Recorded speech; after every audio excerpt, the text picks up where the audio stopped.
My name is Willa Nash. I am 25 years old. At 23, I applied for my first apartment and discovered I was $340,000 in debt. I had never opened a credit card, never signed a loan, never touched a financial document in my life. But someone had. For 9 years, someone had been opening accounts, filing tax returns, and running a business, all under my name and my social security number. When I called my mom to ask why, she laughed. "Family shares everything," she said. Like it was nothing. Like $340,000 was a rounding error. But here is what my parents did not know. I am a data analyst. I trace patterns for a living. And the pattern hiding in their finances took me 14 months to unravel. Welcome back to Calm Drama Stories. This is the channel where women share stories of family betrayal, quiet strength, and the boundaries they wish they had set sooner. If this is your first time here, hit subscribe so you do not miss the next one. And wherever you are listening from right now, drop a comment and let me know your city and your local time. Now let me take you back to a Tuesday morning in March, the day everything started to unravel. I grew up in a town called Millbury, Ohio, population 9,000, give or take. My mother, Diane, worked at a craft supply store off the highway. My father, Carl, drove a forklift at the Greenleaf Auto Parts plant until the plant shut down when I was 14. My brother, Todd, was 4 years older. Baseball team, homecoming court. The kind of kid my parents could talk about at church without having to explain anything. Todd was easy. I was quieter. I liked math. I liked spreadsheets, which is the kind of thing a 15-year-old does not usually admit in public. I started working at a frozen yogurt place the summer before sophomore year, made $7.25 an hour. I kept every paycheck in a white envelope under my mattress because my parents did not believe in bank accounts for teenagers. My parents never talked about money. Not directly. My mother would say things like, "We are stretched thin this month," while sorting coupons at the kitchen table. My father would nod and drink his beer and change the channel. Money was a cloud. It was always there, but nobody looked at it. I got into Ohio State on a partial academic scholarship. Covered about 60%. I paid the rest myself. 3 part-time jobs across 4 years. Coffee shop, data entry at a law office, weekend shifts at a campus bookstore. I did not know it then, but while I was counting nickels to buy my calculus textbook, my name was already on a business that grossed $200,000 a year. Todd got braces when he was 13. They cost $4,000. Todd got a used Honda Civic when he was 16. That cost $3,000. Todd got his college tuition covered. My parents wrote a check every semester for Bowling Green State. 8 semesters. $32,000 total. I got, "We just cannot right now, honey." My mother had a phrase she used whenever I asked for something and the answer was no. She would tilt her head, soften her voice, and say, "Family shares everything. You will get yours when it is your turn." I believed her. That is what you do when you are 10, 12, 15. You trust your parents. You assume the system is fair even when the evidence is piling up that it is not. Here is a memory that stayed. Sophomore year of high school. There was a school trip to Washington, D.C., $200. I asked my mother. She checked the checkbook and shook her head. "Maybe next year, baby." 2 weeks later, she came home with a new dining room set. Dark cherry, 6 chairs. I have no idea what it cost, but it was not $200. I did not ask where the money came from. I did not ask why the dining set was more important than DC. That is the thing about growing up in a house where money is a cloud. You learn not to look at it. You learn to look away. And you learn that family shares everything means that some people share and some people get. I was the one who shared. Fast forward.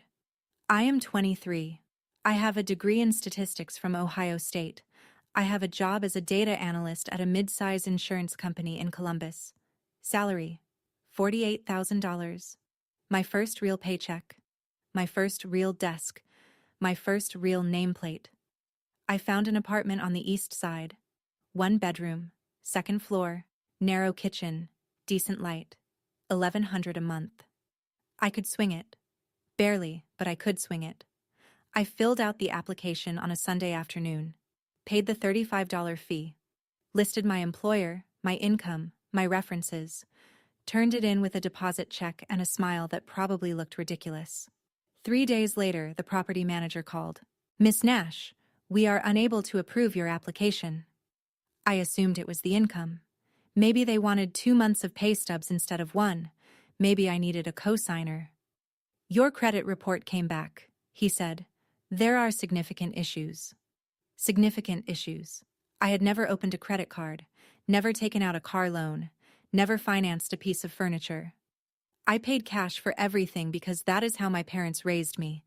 Cash only. Envelopes. Budget sheets taped to the refrigerator. "What kind of issues?" I asked. A pause. The kind of pause that tells you the person on the other end is deciding how much to say. "Miss Nash, you may want to pull your credit report. I think you will find it informative." Informative. He chose his words very carefully. I hung up and opened my laptop. That was the last moment of my life when I did not know. I went to annualcreditreport.com, typed in my name, my social security number, my date of birth, hit submit. The report loaded. All 3 bureaus. I started with Equifax. 47 pages. My name, my social security number, my address. Except it was not my address. It was 1847 Birchwood Lane, my parents' house, 6 credit card accounts, a vehicle loan for $28,000, 2 utility accounts, a business line of credit, 7 collection items, 2 civil judgments, total outstanding debt, $341,227. The oldest account was opened 9 years earlier. I was 14. Some of the accounts listed my birth year as 1996 instead of 2001. Whoever opened them had changed my birthday to make me appear old enough to qualify. I sat on the floor of my friend Cass's apartment, the friend I was staying with because I had nowhere else to go, and I read every page, all 47 of them. My hands were shaking by page 12. By page 30, they had stopped shaking, because the rest of me had gone numb. I made a spreadsheet. Because that is what I do. That is the only thing I knew how to do. Column A, account name. Column B, date opened. Column C, amount owed. Column D, status. The patterns were obvious. Same address on every account, same phone number. Different birth years to get around age restrictions, and one business name that appeared on 9 of the entries, Nash Event Rentals LLC. I had never heard of it. The data analyst in me took over. I stopped feeling. I started tracing. I searched the Ohio Secretary of State Business Database, typed Nash Event Rentals LLC. One result. Registered agent, Willa R. Nash. My full legal name, my social security number. Filed 9 years ago. Status. Dissolved 4 years prior, but the debts were still active, still accruing, still attached to my identity like barnacles on a hull. The registered address. 1847 Birchwood Lane. The business type. Party and event equipment rentals, bounce houses, tents, folding chairs, cotton candy machines. I was in 9th grade when this business was created. I was on the math team. I was volunteering at the library on Saturdays because it looked good on college applications. I was not running an event rental company. The filing date caught my eye. September 18th. My birthday. The LLC was filed on my 14th birthday. I stared at that date for a long time. September 18th. The day my mother bought a grocery store cake with pink frosting and 14 candles. The day my father grilled burgers in the backyard and Todd showed up late because he had baseball practice. The day I blew out candles and wished for a laptop because mine had a cracked screen.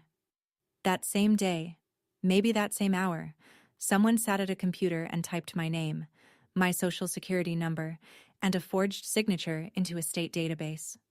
I knew who. I just did not want to say it yet, but I picked up my phone. My mother answered on the 3rd ring. "Willa, what a nice surprise." "Mom, did you open a business in my name?" Silence. 2 seconds. 3. Then she laughed. That laugh. Light. Casual. The same laugh she used when someone asked if the dining set was new. The same laugh she used when Todd asked why Willa did not get a car too. Oh, Willa. Family shares everything. Your father lost his job. We needed a fresh start. It was just paperwork. Just paperwork. $340,000 of just paperwork. Mom, there are 6 credit cards under my Social Security number, a car loan for $28,000, a business I have never heard of, and 37 collection items. We were going to fix it. When? When we could. I am 23. You started this when I was 14. When were you going to fix it? My father got on the phone. Carl Nash, the man who once told me that a man's word was his bond. Willa, do not blow this out of proportion. We will figure it out. No specifics, no timeline, no acknowledgement that what they did had a name. Identity theft. Federal crime. Up to 7 years in prison. Todd called 2 hours later. Mom is crying. She says you are threatening to ruin everything. They did what they had to do, Willa. They kept the family together. They kept the family together. On my credit. Under my name. With my stolen Social Security number. Family shares everything. I heard that phrase my entire life. I just never understood what it actually meant. Here is what $340,000 of debt does to a 23-year-old. You cannot rent an apartment. Denied. You cannot finance a car. Denied. You cannot open a basic credit card. Denied. Your credit score is 387, which is approximately the score of someone who has defaulted on everything they have ever touched. Except I had never touched anything. I was a ghost tenant in my own financial life. I moved in with my college roommate, Cass Donnelly. She had a 1-bedroom apartment in Clintonville with a couch that pulled out into something that resembled a bed if you were generous. I slept on an air mattress next to her bookshelf and woke up every morning to the sound of collection agency calls. 6, 7, sometimes 8 calls a day. All before 9 in the morning. All automated. Miss Nash, you have an outstanding balance of $4,712. This is an attempt to collect a debt. I started answering. Every single one. I was 14 when that account was opened. I am disputing it. They did not care. They wanted a payment plan. They wanted a credit card number. They wanted anything. Cass came home one evening and found me sitting on the kitchen floor with the credit report spread around me like a paper fortress. 47 pages arranged by date, oldest to newest. Willa, this is not normal. You need to talk to someone, a lawyer. Something. She was right. But I did not want to talk to a lawyer, because I already knew what a lawyer was going to tell me. I was going to have to name my parents. Rebecca Holt was a consumer rights attorney with the Franklin County Legal Aid Office. She had gray hair cut short and reading glasses on a chain around her neck, and a desk covered in files from other people whose lives had been rearranged by fraud. I sat across from her and handed her the 47 pages. She read for 9 minutes. I counted. Then she took off her glasses and set them on the desk. This is one of the worst cases of child identity theft I have seen in 15 years. I nodded. I had been hoping she would say it was fixable. Simple. A few phone calls. To clear debt of this magnitude, you need 3 things. An FTC identity theft affidavit, credit bureau disputes filed with all 3 agencies, and a police report. A police report? Yes. Naming the person or persons who committed the fraud. You mean my parents? She held my gaze. Willa, the credit bureaus will not remove these accounts without a formal report identifying the perpetrators. With $340,000 in fraudulent debt, they are not going to take your word for it. You need documentation. And that documentation requires a name. I looked at the stack of paper between us. My name on every page.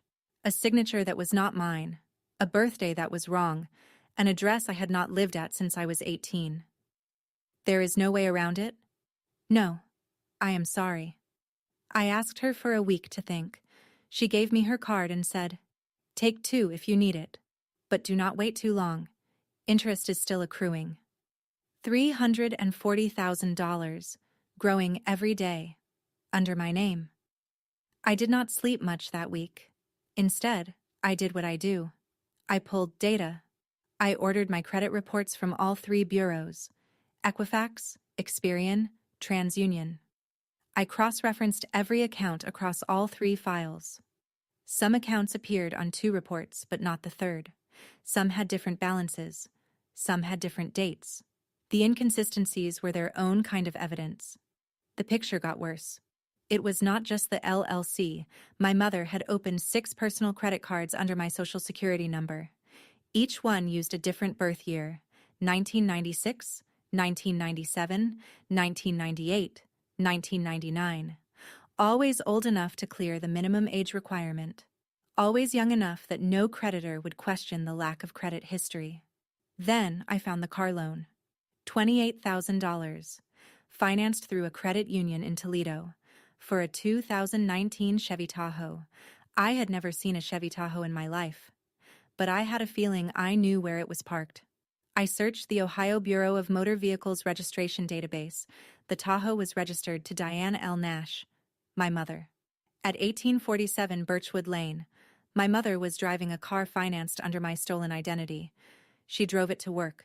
She drove it to church. She drove it to the grocery store where she bought the birthday cakes with pink frosting and 14 candles. My mother drove my debt to Sunday service every week and parked it in the handicap-adjacent spot she liked because it was close to the door. I added the Tahoe to my spreadsheet. Column A, Chevy Tahoe. Column B, 2019. Column C, $28,000. Column D, active. Then I called my brother. Todd, did you know about the LLC? Long pause. I could hear a TV in the background. ESPN. Willa, they needed to keep the lights on. Did you know it was under my name? Another pause. Longer. The TV went quiet. I knew. Parts of it. Parts of it. Like knowing the first floor of a building is on fire but claiming you did not know about the second floor. Which parts, Todd? I knew Mom used your name for the business. She told me it was because her credit was too messed up after Dad lost his job. She said you would never need credit because you paid cash for everything. I paid cash because you and Mom and Dad took everything else. That is not fair. What is not fair is that I have $340,000 in debt I did not know about. Then he said the thing that redrew the entire picture. Look, Willa, Mom and Dad were barely making it. The business was the only thing keeping us afloat. And yeah, they used some of the money for my tuition, but that is family. His tuition, $32,000 to Bowling Green State, paid with revenue from Nash Event Rentals LLC, a business registered under my name, funded by credit taken in my name, generating income reported on tax returns filed with my Social Security number. My brother went to college on my identity, and I went on a scholarship and 3 part-time jobs because my parents told me they could not afford to help. Family shares everything, right, Todd? He hung up. Attorney Holt suggested I check my IRS records. If they ran a business under your Social Security number, there may be tax filings attached. I requested my tax transcripts from the IRS. It took 3 weeks. When they arrived, I opened the envelope at Cass's kitchen table and read them standing up because I could not sit down. Tax returns had been filed under my Social Security number for 7 years, starting when I was 16. The filings listed me as a sole proprietor of Nash Event Rentals, LLC. They reported business income, deductions, expenses, profit. In 2019, when I was 20 years old and working part-time at the college library for $11.50 an hour, my Social Security number showed $78,000 in reported income from Nash Event Rentals. In 2020, it was $61,000. In 2021, it was $83,000. 7 years of tax returns I never filed. Hundreds of thousands of dollars in income I never earned. Deductions I never claimed. And refunds. $14,000 in refunds over 3 years, deposited into an account I had never seen. I called Attorney Holt. Rebecca, they filed tax returns in my name. Silence. Then a long exhale. Willa, this is not just identity theft anymore. Filing fraudulent tax returns using someone else's social security number is federal tax fraud. That is IRS, criminal investigation territory. And if refund checks were mailed or electronically deposited, that is mail fraud or wire fraud. What does that mean? It means this could go federal. I put the tax transcripts in a manila folder, added them to the stack. Credit report, LLC documents, tax returns. The stack was getting taller. My mother called 3 days later. She was crying, the kind of crying that sounds practiced, like she had been doing it in front of a mirror to get the pitch right. Willa, I did not mean for it to go this far. Your father lost his job. We were about to lose the house. What was I supposed to do? You could have told me. You were a child. I was protecting you from the stress. Protecting me by putting $340,000 of debt on my social security number. It was supposed to be temporary. I was going to pay it all back before you ever needed credit. I needed credit 3 weeks ago, Mom. I got denied an apartment. I cannot rent. I cannot finance a car. My credit score is 387. Silence. Then the shift. I had seen it my whole life. The moment my mother stopped being sad and started being strategic. Willa, if you talk to anyone about this, a lawyer, the police, anyone, you will destroy this family. Is that what you want? After everything I sacrificed for you? After the years I spent keeping a roof over your head? You kept a roof over my head by stealing my name. That is not what happened. What would you call it? I would call it a mother doing whatever it takes to keep her family together. The IRS has a different word for it. She went quiet. Then, low and flat. If you do this, do not bother coming home. I did not say anything. I hung up. Put the phone on the counter. Stared at it. Family shares everything. Even threats. That night, I sat on Cass's kitchen floor with a legal pad and a pen. The air mattress was deflating slowly in the other room. I could hear it hissing. I made a list. 2 columns. Reasons to file. Reasons not to. Reasons to file. Credit restored. Debts removed. Criminal accountability. Justice. My future. Reasons not to. My parents go to prison. My brother hates me. The family splits. Aunt Margaret stops inviting me to Thanksgiving. I become the daughter who sent her own mother to jail. I stared at the list for a long time. Cass found me at 2 in the morning, still sitting there. She set a glass of water next to me and sat down. Which way are you leaning? I keep hearing her laugh, I said.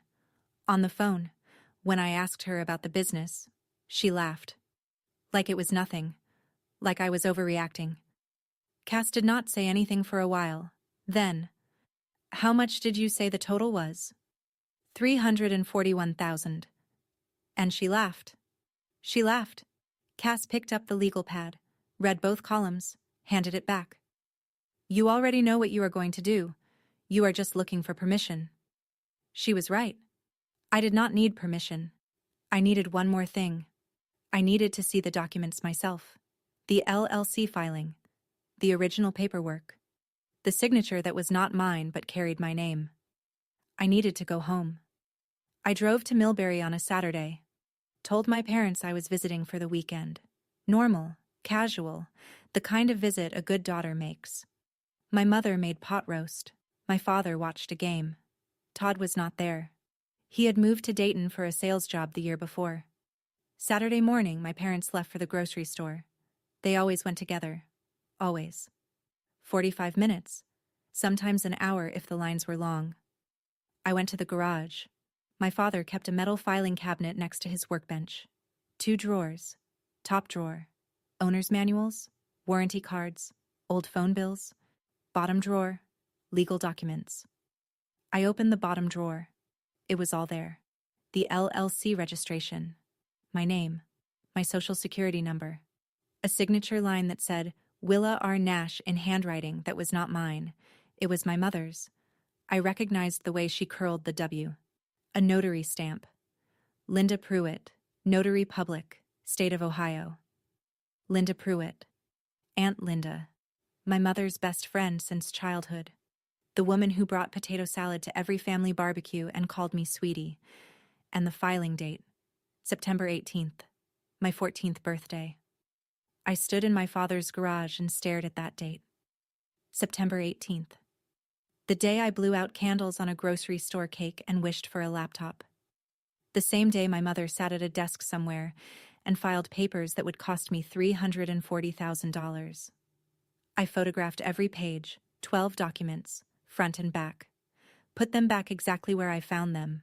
Then I went inside, sat at the kitchen table, and waited for my parents to come home. They brought groceries. I helped carry them in. Nobody said a word about any of it. I stayed until Sunday afternoon. I watched. New patio furniture on the back deck, composite wood, matching chairs, a fire pit table. The kind of set that costs $2,000 at the home improvement store, new appliances in the kitchen, a double-door refrigerator with an ice maker, a convection oven, a stand mixer still in the box. My mother's closet. I saw it when she asked me to grab her cardigan, was full of new clothes. Tags still on some of them. My father got a new job 2 years earlier, warehouse supervisor at a distribution center. Decent salary. My mother still worked at the craft store, plus picked up shifts at the event rental business that one of her friends now ran. Combined, they were making enough to live comfortably. Not rich, but stable. They had been stable for 2 years, and in that time, they had not paid down a single dollar of the $340,000 in debt under my name. They had not called a single creditor. They had not filed a single dispute. They bought a patio set instead.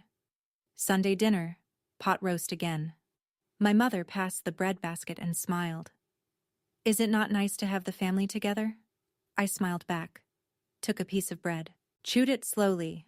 Inside, I was thinking about the photographs on my phone. 12 documents. My name, my forged signature, filed on my birthday by the woman passing me the bread. It is nice, Mom, I said. I drove back to Columbus that evening. I did not say goodbye to my father. He was asleep in his recliner with the TV on. I had what I needed. Monday morning, 8:15. I sat at my desk at work and called Attorney Holt before my first meeting. Rebecca, I am ready to file, all of it. FTC, police report, credit disputes, everything. You are sure?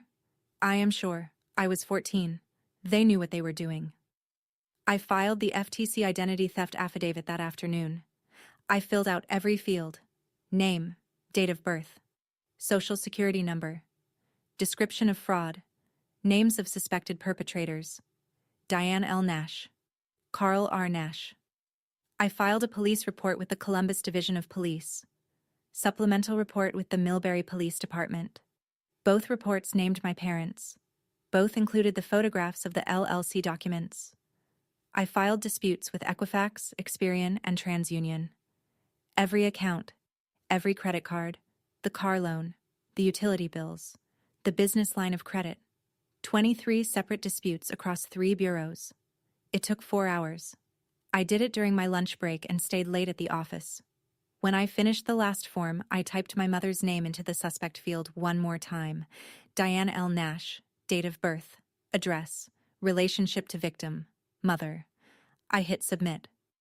Then I went to the break room and cried for exactly 4 minutes.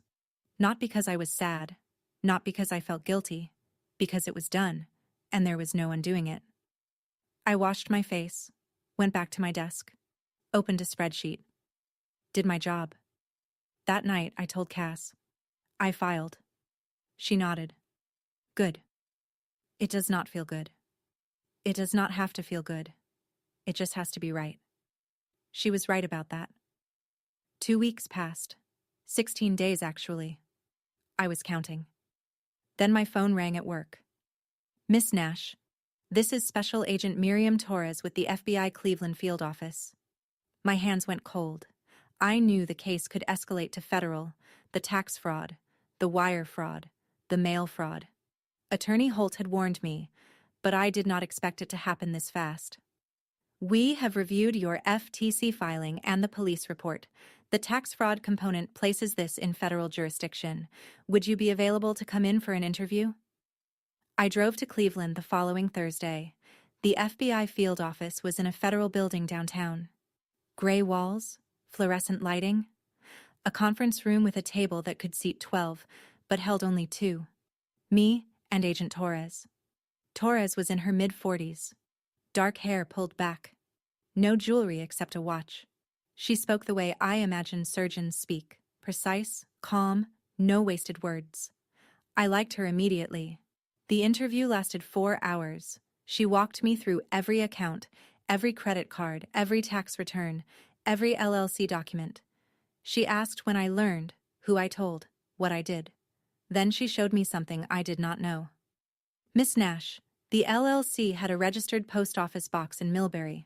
We pulled the mail records.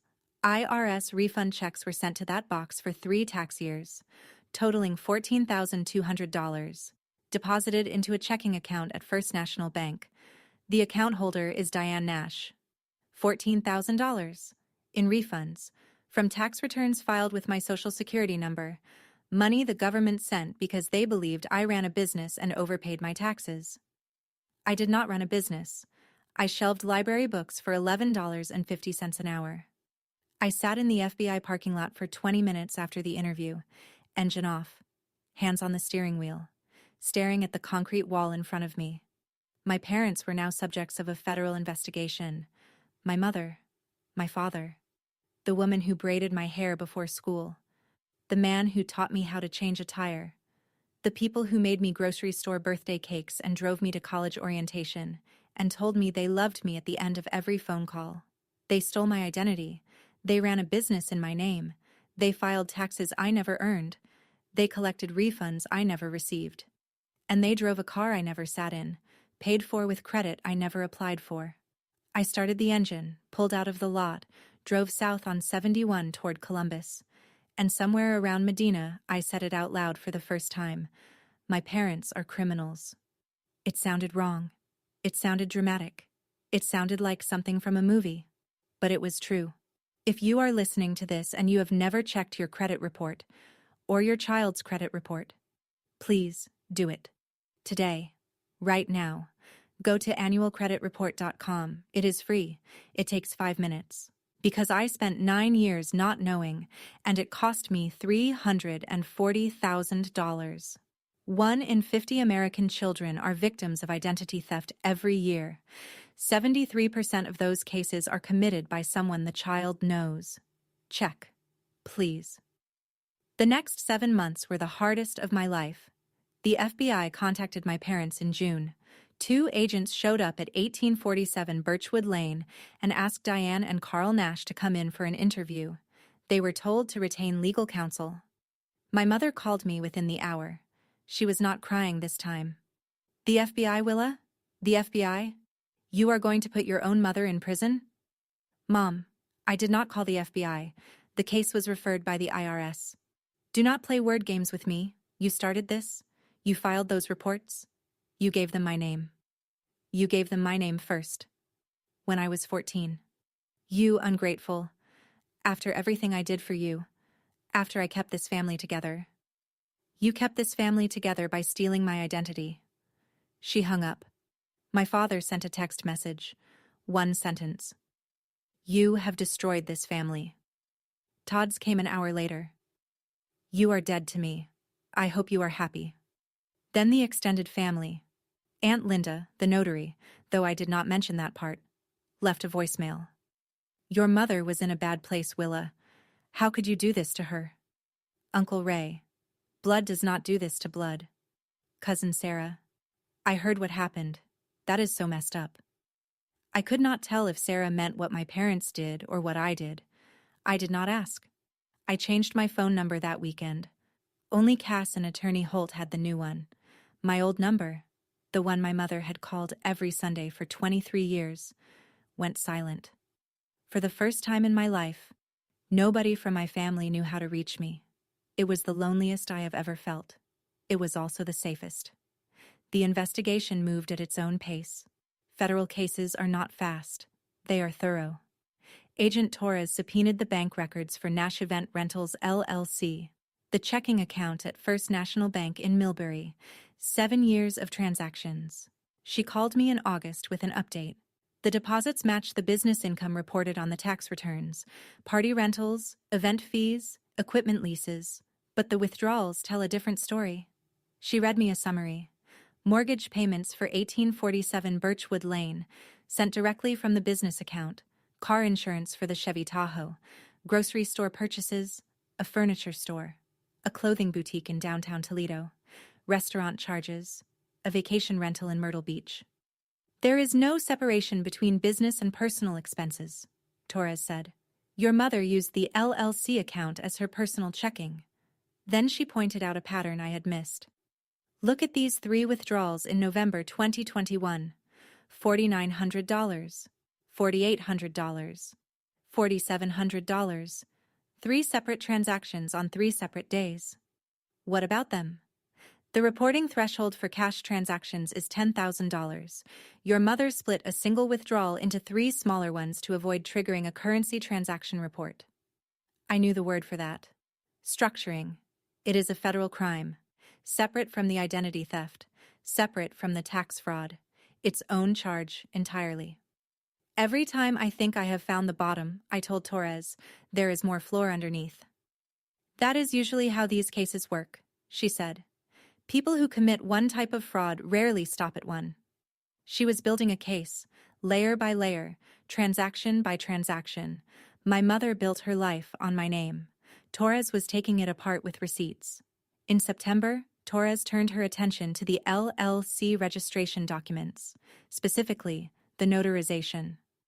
The notary on your LLC filing is a Linda Pruitt. Do you know her?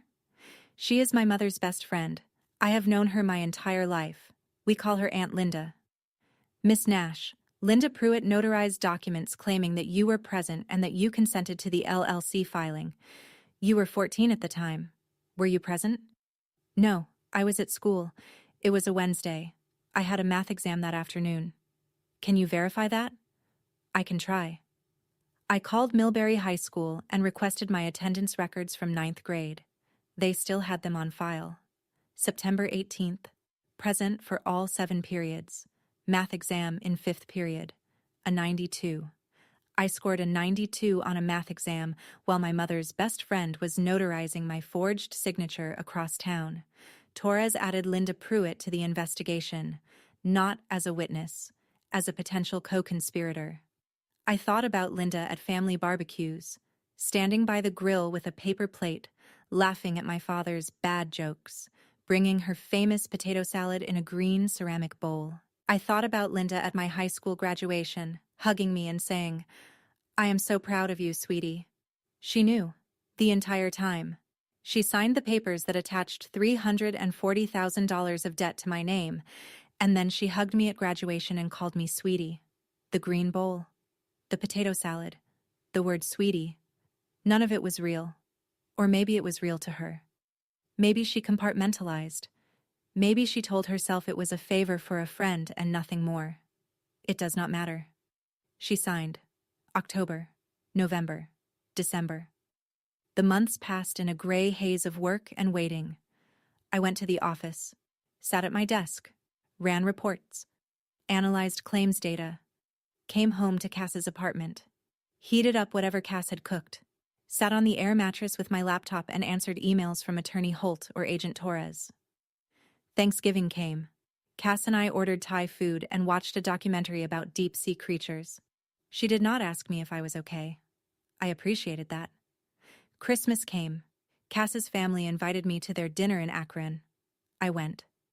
Her mother hugged me at the door and said, "We are glad you are here, Willa." I almost broke right there in the doorway. My birthday came in September. I turned 24. Cass brought home a cake from the bakery aisle at Kroger. Vanilla with pink frosting, the same kind my mother used to buy. I stared at it for a long time. "You do not have to eat it," Cass said. "No, it is fine." But I could not. I kept thinking about my 14th birthday, the candles, the wish for a laptop, the filing date on the LLC documents, September 18th, the same day. I wondered if my mother felt anything that day, if she paused before she typed my social security number into the form, if her hand hesitated over the keyboard, if she looked at the cake in the kitchen and thought about what she was doing to the girl who was about to blow out those candles. I think she did hesitate. Maybe for 1 second. And then she typed it anyway. Cass ate 2 slices of cake. I wrapped the rest in foil and put it in the refrigerator. By morning, I had thrown it away. Month 11. January. Torres called on a Wednesday afternoon. I was at work, staring at an actuarial table. I stepped into the hallway.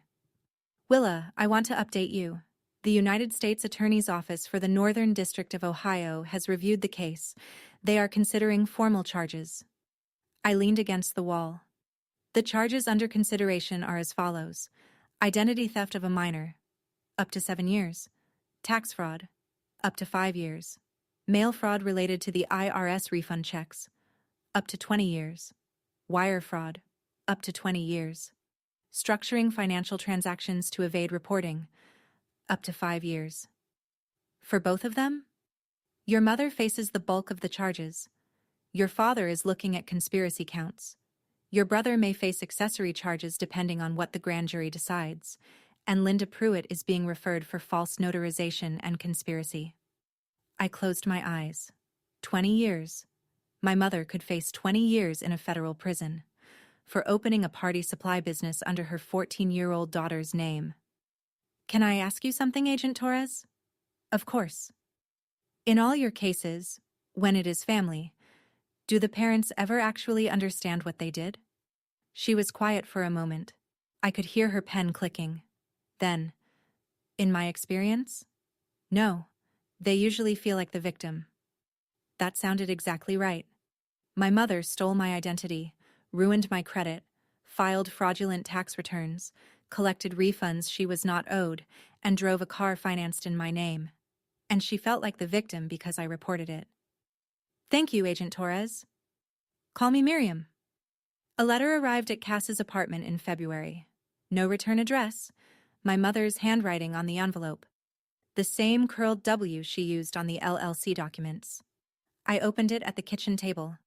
Dear Willa, I know you hate me. Maybe you should. When your father lost his job, I did not know what to do. The mortgage was 2 months behind. Todd needed braces. The electricity was going to be shut off in 11 days. I panicked. I told myself it was temporary. I told myself I would pay it all back before you ever needed credit. I would fix the accounts, close the cards, dissolve the LLC, and you would never know. But I did not pay it back. Every time I tried to stop, something came up. The car broke down. The furnace died. Todd needed tuition. And then it was too late. The debt was too big. I could not fix it without admitting what I had done. I am not asking you to forgive me. I am asking you to understand that I was drowning. I read the letter twice, folded it along the original creases, put it in the drawer next to my credit report. She was drowning.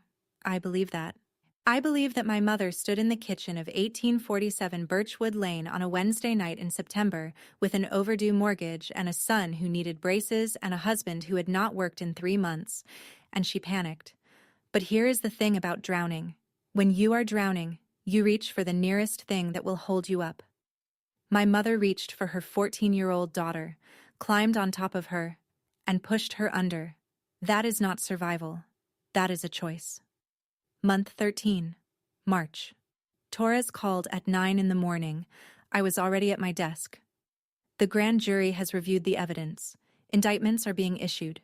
She read the charges. Diane L. Nash, 11 counts. Identity theft of a minor. Aggravated identity theft. Tax fraud, 4 counts. Mail fraud, 2 counts. Wire fraud, 2 counts. Structuring, Carl R. Nash, 6 counts. Conspiracy to commit identity theft. Conspiracy to commit tax fraud. Tax fraud, 2 counts. Filing false documents, 2 counts. Todd C. Nash, 2 counts. Accessory after the fact.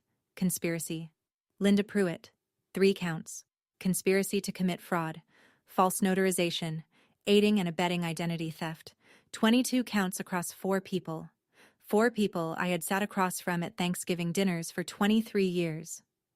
You do not need to be present for the arrests, Torres said. But I wanted you to know. They will be executed next week. Next week. Tuesday morning. I did the math. Tuesday would be the week before Thanksgiving. Last Thanksgiving, I ate Thai food on Cass's couch. This Thanksgiving, my mother would be in federal custody. Willa, are you still there? I am here.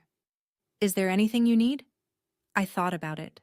There was nothing I needed from the FBI, nothing I needed from the courts, nothing I needed from anyone. No.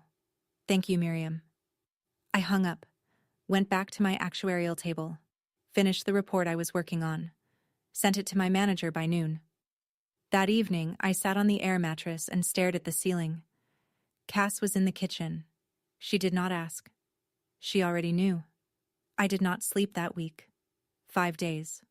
I went to work, came home, stared at the ceiling, went back to work. My mother was about to be arrested. My father. My brother. The woman who notarized my stolen identity and called me sweetie. And I was the one who set it in motion. Not out of anger, not out of revenge, out of a 47-page credit report that said I owed $341,000 for a life I never lived. I thought about all the versions of this story where I stayed quiet, where I accepted the debt, where I spent the next 20 years paying down accounts I never opened, calling creditors I never borrowed from, explaining to every landlord and lender that my credit score did not reflect who I am. That version of the story does not end. It just goes on, and on, and on. If someone in your family has ever crossed a line, and you stayed silent because that is what family does, this next part is for you. Stay with me. Tuesday morning, 6:47. My phone rang. It was not Torres. It was Todd. He was calling from the FBI field office in Cleveland. He had turned himself in at 7 in the morning, 15 minutes before the warrants were executed at 1847 Birchwood Lane. They arrested Mom and Dad. His voice was flat, mechanical, like someone reading from a card. Agents came to the house at 7:15. They were still in their pajamas. I sat on the edge of Cass's couch. The apartment was dark. Cass was still asleep. Mom told them it was your fault. First thing she said when they showed their badges. My daughter is doing this because she is angry at me. She was right about one thing. I was angry. But anger did not make me file. The 47-page credit report made me file. The $340,000 made me file. The LLC registered on my 14th birthday made me file. Dad did not say anything, Todd continued. He just put his hands behind his back. He did not even ask why. Because Carl Nash already knew why. He had known for 9 years. He just chose not to know. Linda Pruitt was arrested at her house. Her husband opened the door. He did not know about any of it.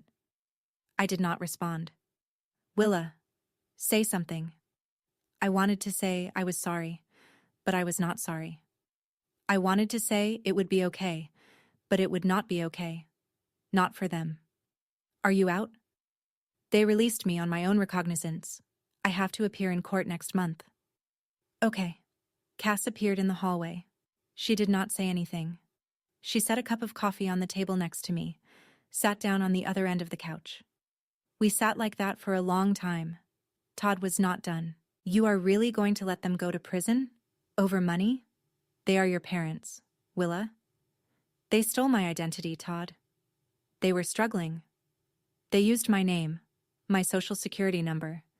They filed fake tax returns. They forged my signature. They collected refund checks from the IRS. They were keeping the family alive. They were keeping the family alive with my future. A future I did not consent to give. You were a kid. You did not need credit.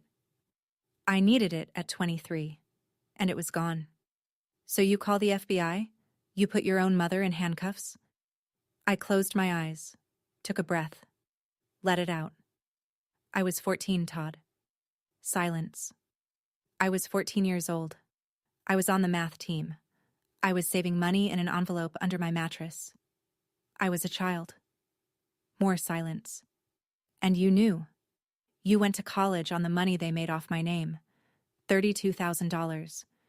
paid with revenue from a business registered under my Social Security number. You knew, and you took it. I did not. That is not. You asked me once why I never came home for Thanksgiving. This is why.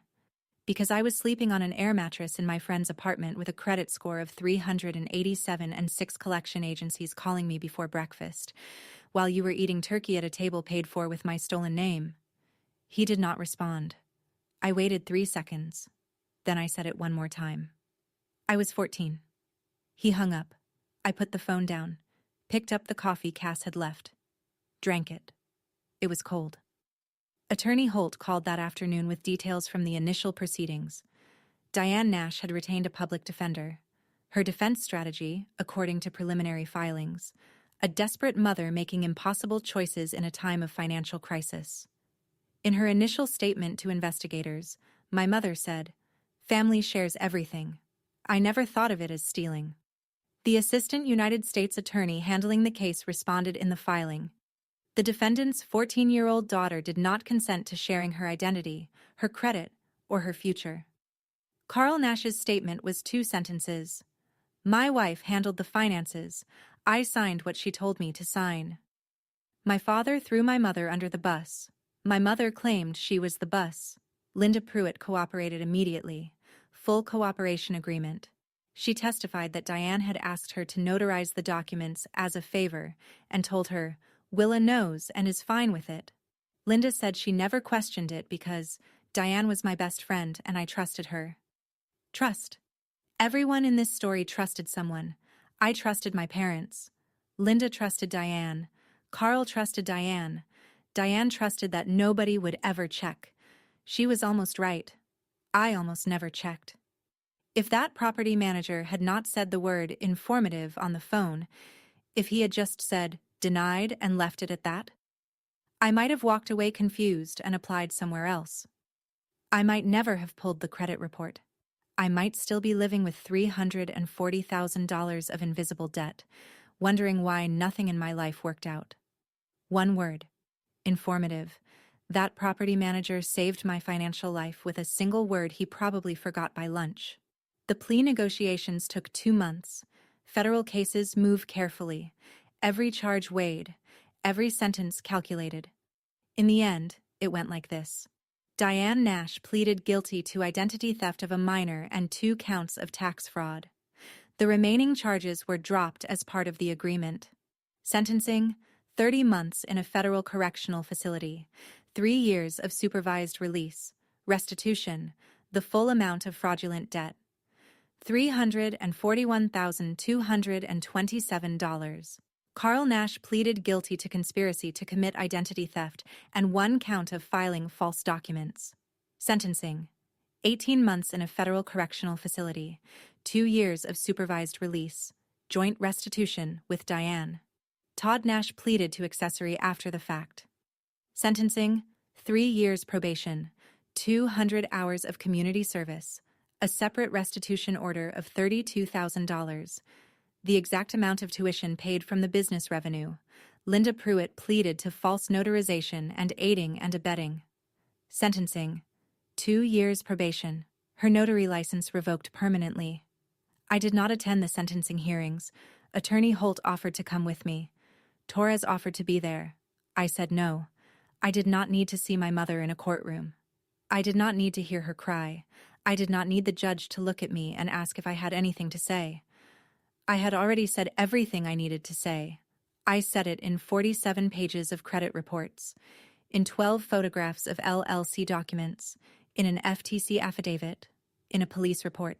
The number that appeared on my credit report, $341,227, was now the number on their sentencing order. Some numbers come back around. 3 weeks after sentencing, a letter arrived. This time it had a return address. Federal Correctional Institution, Alderson, West Virginia. My mother's handwriting, the same curled W. Willa, I hope you are satisfied. You got what you wanted. I am in a cell. Your father is in a cell in Elkton. Your brother cannot find a job because of his record. Linda lost her notary business and her husband is filing for divorce. Are you happy now? You could have handled this differently. You could have come to us. We could have worked it out as a family. I would have made payments. Your father would have gotten a second job. We would have fixed it. But you chose to destroy us instead. I carried this family for 23 years. I kept the lights on. I kept the house. I made sure you had food and clothes and a bed and a mother who showed up every single day. And this is what I get. Do not write back. I do not want to hear from you. Not one word of apology, not one word of accountability, not one sentence that acknowledged what she did to me. She wrote me from a federal prison to tell me that her incarceration was my fault. I read the letter once, folded it, put it in the drawer with the credit report and the first letter. 3 items in that drawer now. A 47-page credit report. A handwritten letter full of excuses. A handwritten letter full of blame. I closed the drawer. Some patterns never change. My mother stole my identity, got caught, went to prison, and still found a way to make herself the victim. Family shares everything, including the blame. The family split the way families do, along old fault lines that were always there, just hidden under casseroles and holiday small talk. Uncle Ray stopped speaking to me entirely. He told my cousin that I was cold-blooded and no better than a stranger. Aunt Margaret, my mother's sister, sent a card. Hallmark, gold lettering. No matter what has happened, she is still your mother. I put the card in the recycling, but there were others. Cousin Sarah called. Quietly, late at night. Willa, I want you to know, I believe you. And I think you were brave. Then she paused. Also, I pulled my credit report. There are 2 accounts I do not recognize. Opened in 2020. I was 19. I felt my stomach drop. Sarah, call Attorney Holt. I will text you her number. Diane had done it to more than just me. The pattern was bigger than one daughter. And then there was Grandma Louise, Carl's mother, 79 years old, living in an assisted care facility outside Toledo. She called me on a Sunday afternoon. Her voice was thin but steady. Willa, I am not going to pretend I understand everything that happened. I do not understand the legal parts. I do not understand the computer parts. But I understand that my son and his wife did something wrong to you, and I am sorry you had to carry it. She did not say they were innocent. She did not say I was wrong. She just said she was sorry I had to carry it. It was the only apology-adjacent thing anyone in my family said to me. Thank you, Grandma. You are welcome, sweetheart. Come visit when you can. I did. The following Saturday, she made me instant coffee and we did not talk about any of it. 14 months after I filed, the credit bureau disputes were processed. The identity theft affidavits were accepted. One by one, the fraudulent accounts disappeared from my reports. 6 credit cards. Removed. Vehicle loan for the Chevy Tahoe. Removed. Business line of credit for Nash Event Rentals, LLC. Removed. 7 collection items. Removed. 2 civil judgments. Vacated. My credit report shrank from 47 pages to 3. 3 pages of clean, empty space. My name, my real address, my real information. Nothing else. My credit score climbed. Slowly at first, then faster as the accounts cleared. 387, 412, 508, 614, 691, 691. Not perfect. But mine. 6 months after the sentencing, I applied for an apartment again. Same property management company. Same building on the east side of Columbus. Same 1-bedroom layout. 2nd floor. Narrow kitchen. Decent light. This time, the property manager called back within 2 days. Miss Nash, you have been approved? I drove over that afternoon to pick up the keys. The same property manager who had told me my credit was informative 18 months earlier handed me a small envelope. 2 keys inside. 1 for the deadbolt, 1 for the mailbox. I held them in my palm and looked at them. 2 small pieces of brass that meant I had a door that was mine, a mailbox that was mine, a lease with my name on it, signed by me, with my signature, in my handwriting. The first time my name appeared on a legal document because I chose to put it there.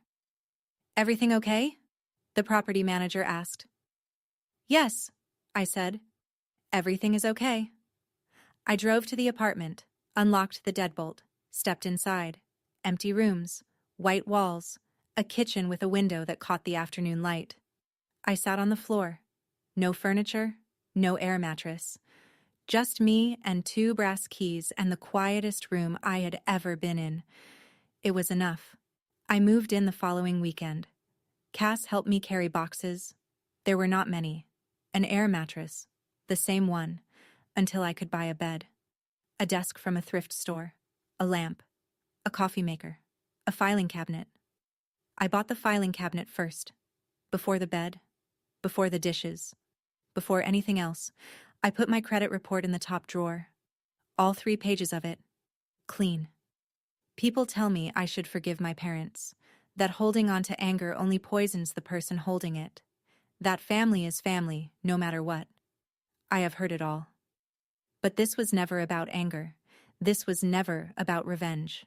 This was about a girl whose name was stolen before she was old enough to use it, a girl who went to college on scholarships and part-time jobs while her brother went on her stolen credit.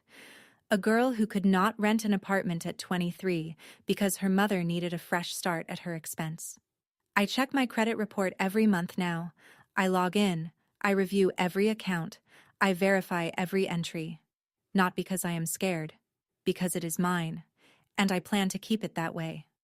Family does not get to share what they never asked permission to take. That is my story. 9 years of stolen identity. 14 months of investigation. 2 brass keys. My name is Shelby Collins. I am 32 years old. And last March, my own father stood up in a courtroom and told a judge I was not his daughter. He called me an imposter, a fraud, a stranger who had crawled out of nowhere to steal what he believed was rightfully his, my mother's life savings, her house, everything she had spent 41 years building. He was loud. He was certain. He had a lawyer, a stack of papers, and a story he had rehearsed for weeks. What he did not have was the sealed envelope sitting in my lawyer's briefcase, the one from the Pentagon, the one that held 15 years of my life he had chosen to erase. The judge opened it, and after that, my father never spoke the same way again. Welcome back to Calm Drama Stories. This is where we share real-life-inspired tales of family conflict, betrayal, and the quiet strength it takes to stand your ground. If these stories speak to you, drop a comment and be sure to subscribe. I live in Northern Virginia now. Small apartment, 12 minutes from work. I am a cybersecurity analyst at a private defense contractor, the kind of company where your badge gets scanned 3 times before you reach your desk, and nobody asks what you did over the weekend because half of them cannot answer either. I like routine. I wake at 5:15, coffee at 5:22, gym by 5:45. I am at my desk before 7, and I stay until the screen tells me I have been staring too long.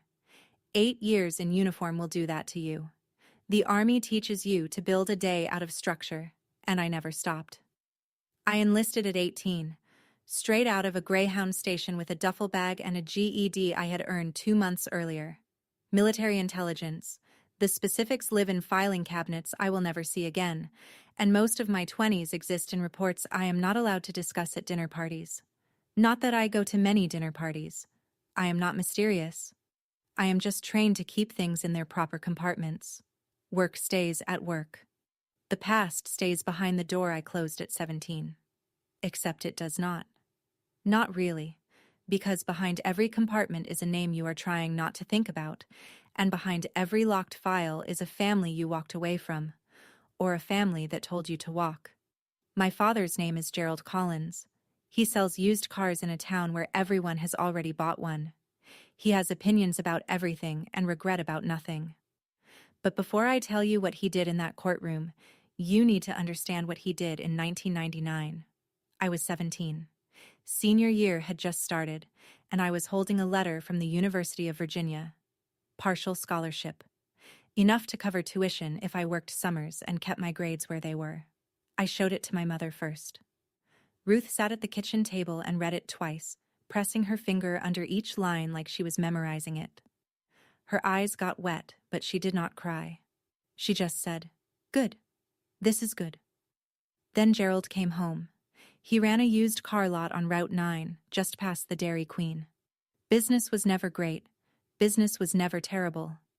It was the kind of place that survived on people who could not qualify for financing anywhere else, and Gerald treated that like a throne. He read the letter standing up, did not sit down, did not smile. "College is a scam," he said. "I need you at the lot." I told him I was going. He put the letter on the counter and pushed it toward me with 2 fingers, like it was contaminated. "You work for me, or you leave. Those are the options." My mother stood up. "Gerald." "Sit down, Ruth." She sat down. And I understood right then that this house had one voice, and it was not mine, and it was not hers. I went to my room. I packed 1 backpack, jeans, 3 shirts, the letter, $42 in cash. Gerald stood in the hallway. He did not try to stop me. He said, "Walk out that door and you are done. No calls. No coming back." I walked. It was 9:14 at night. I walked 2 miles to my Aunt Maggie's house in the dark, and I did not look back. Ruth was not a loud woman. She was not a brave one either, if you measured bravery by the things she said out loud. But she loved in a way that was constant, the way a porch light stays on whether you come home or not. Before the divorce, when I was small, she would sit in the rocking chair on the front porch every evening, a wooden chair with a creak on the left side.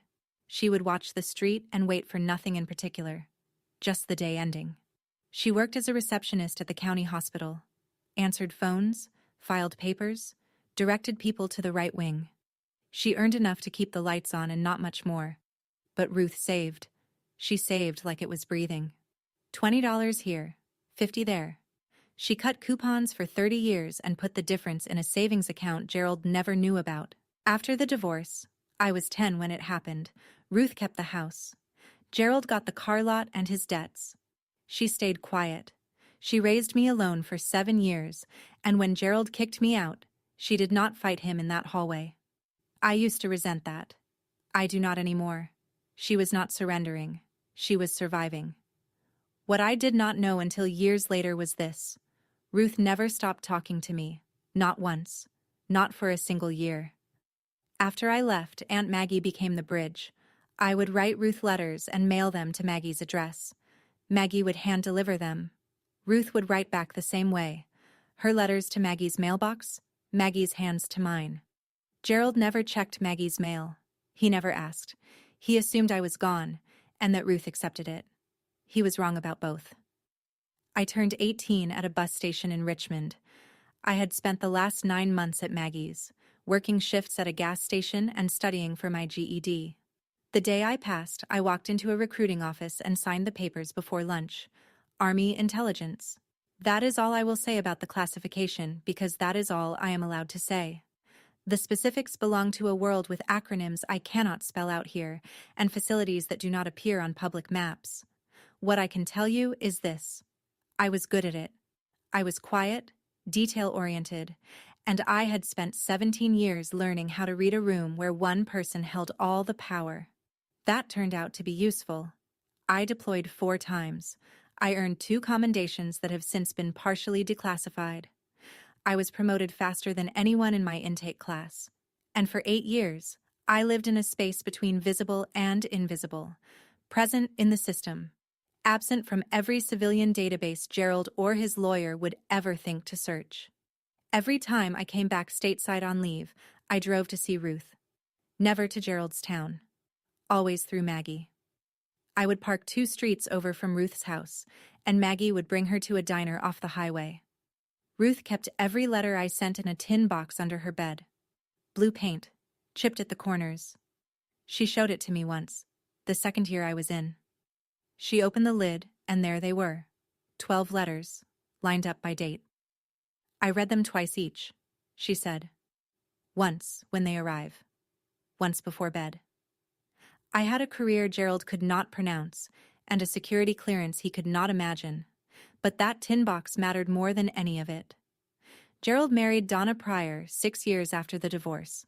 Donna was 12 years younger, worked at a furniture showroom, and had a talent for spending money that did not yet exist. I know this because Ruth told me, in her letters. Not with bitterness. Ruth did not do bitter, but with the careful observation of someone watching a slow-motion accident from across the street. Gerald's car lot started bleeding in 2021. Inventory costs went up. Customers went to online platforms. He owed $120,000 to his business partner Dave Mercer, who had been patient for 2 years and was no longer patient. Donna did not adjust. New kitchen in 2022. A cruise to the Bahamas in 2023. Credit cards Gerald did not know about until the statements arrived at the house. By the time Ruth got sick in the fall of 2024, Gerald was drowning. He kept the facade going, smiling at Rotary Club meetings, shaking hands at the lot, telling anyone who listened that business was strong. But the numbers told a different story. 3 liens on the property, 2 missed payments on the truck, 1 very angry partner who wanted his money. Ruth knew. In one of her letters she wrote, "Gerald called last week. First time in 2 years. He asked how I was doing, but what he really wanted to know was whether I had a savings account. I told him I was fine. He did not ask again." Donna was the one who planted the seed. I did not know this at the time, but the text messages would surface later. "Ruth had money," Donna told Gerald, "and if something happens to her, you deserve half." She did not know about the will. Neither did Gerald. Not yet. Ruth was diagnosed with lung cancer in September of 2024. Stage 4. The doctor said 6 months. She made it to 5. I flew back 3 times in those 5 months. Each visit was arranged through Maggie. Same system, same secrecy. I would drive in after dark, park at Maggie's, and Maggie would bring me to the house. Ruth did not want to die in a hospital. She stayed home. Hospice nurses came twice a day. Maggie moved in for the last 3 weeks. I was not there when she passed. I was on a flight from Dulles when Maggie called. The voicemail said, "She went at 4:12 this morning. Peaceful. She asked me to tell you she was proud." The funeral was small. 18 people. I sat in the back row with Maggie. Gerald arrived in a dark suit, looking serious and sad and perfectly rehearsed. Donna stood behind him in a black dress and pearls, surveying the room like she was assessing property value. Gerald did not speak to me.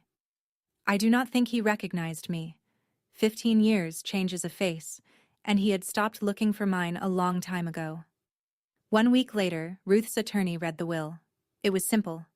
Ruth left everything to Shelby Ann Collins, her daughter. The house. 3 bedrooms, 1 bathroom, a porch with a rocking chair, and $217,000 in a savings account she had built over 41 years of cutting coupons and skipping vacations. Gerald was notified as a courtesy. He was not a beneficiary. They had been divorced for 22 years. I am told his reaction in the attorney's office was brief.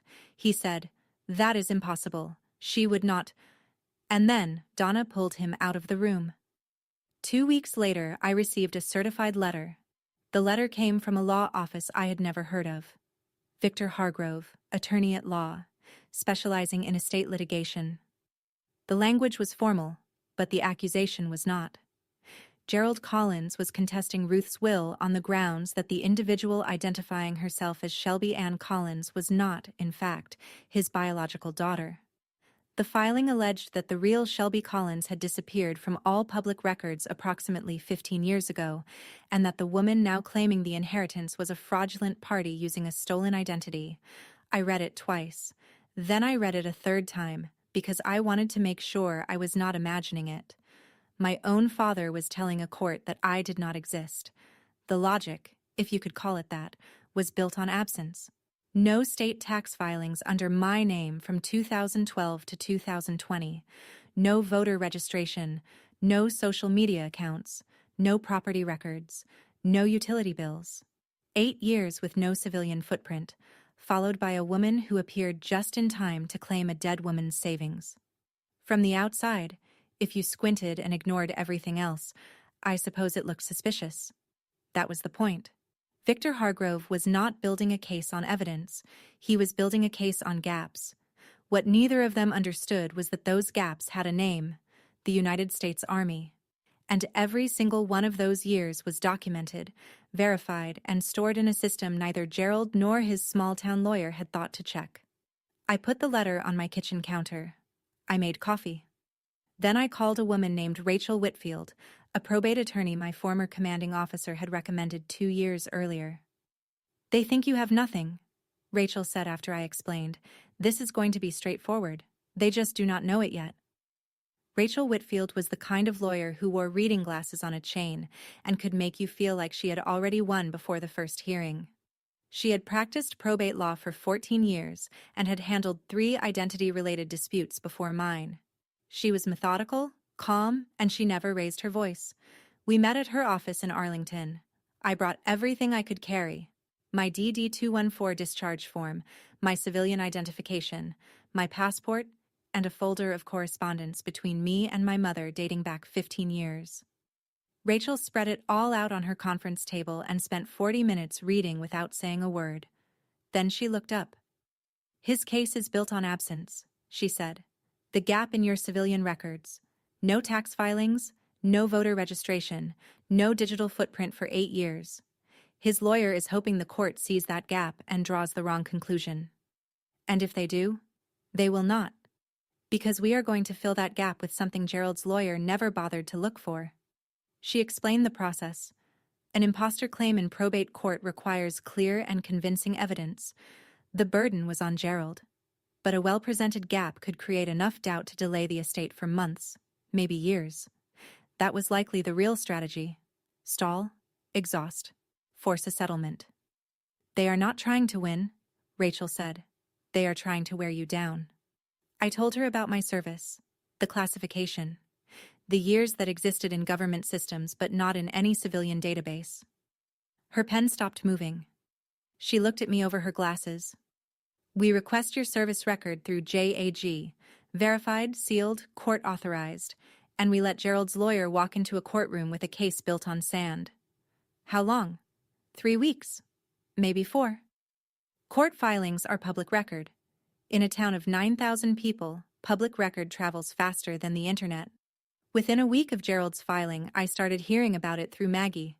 Gerald and Donna had been talking, not just to their friends, to anyone who would listen. At the barbershop, at the diner, at the hardware store where Gerald still had a tab he had not paid. The story they told was simple and effective. Some woman had shown up after Ruth's death, claiming to be the daughter Gerald had not seen in 15 years. She had papers, sure, but papers could be faked. And the real Shelby, well, nobody had heard from her since she was a teenager. She could be anywhere. She could be dead. This person was a stranger. It was a clean narrative. And in a small town where people remembered Gerald and Ruth and the girl who left, it worked. Not on everyone, but on enough. Maggie called me on a Tuesday night. "People are talking, honey. He has them believing." I could have fought back. I could have gone to the local paper, posted on social media, knocked on doors. I could have told my story to anyone willing to listen. But that is not how I was trained. In intelligence work, you do not engage when your information is incomplete. You do not reveal your position until you are ready to act. You wait. You verify. You prepare. So I said nothing. I let Gerald talk. I let Donna post. I let the town whisper. I had a sealed envelope coming. And when it arrived, it would say more than anything I could put into words. Silence is not weakness. Sometimes silence is the loudest thing in the room. I drove through town once during that period. I should not have, but I wanted to see the house. Ruth's house. My house now, at least on paper. I parked across the street. The porch light was off. The rocking chair was still there, pushed against the railing. The garden Ruth kept along the walkway had gone to seed. Nobody had watered it since she passed. I was sitting in my car when a woman I recognized from childhood walked past. Linda Brewer. She used to bring casseroles when someone on the block had a baby. She looked at my car, looked at me, and then kept walking.